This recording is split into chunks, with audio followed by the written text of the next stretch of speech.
নমস্কার, ডিজিটালে আপনাদের স্বাগত। আজকে একটি বিশেষ বিষয় আপনাদের জানানোর আছে, সেটা হচ্ছে শ্রীরামপুরে একটি কমিউনিটি হল। যে কমিউনিটি হলের ভাড়া ছিল ১,৫০০ টাকা।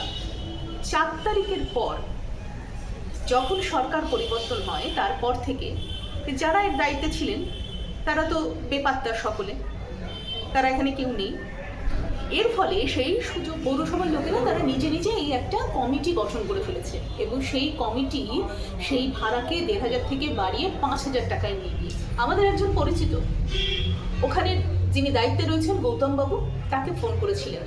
তিনি কি বলছেন শুনুন সেই অডিও ক্লিপিংস। হ্যালো, গৌতম দা বলছেন? হ্যালো।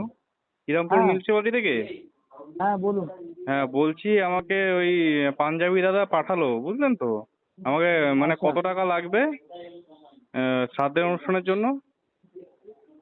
ওটা তো ৫,০০০ টাকা তো। কত টাকা?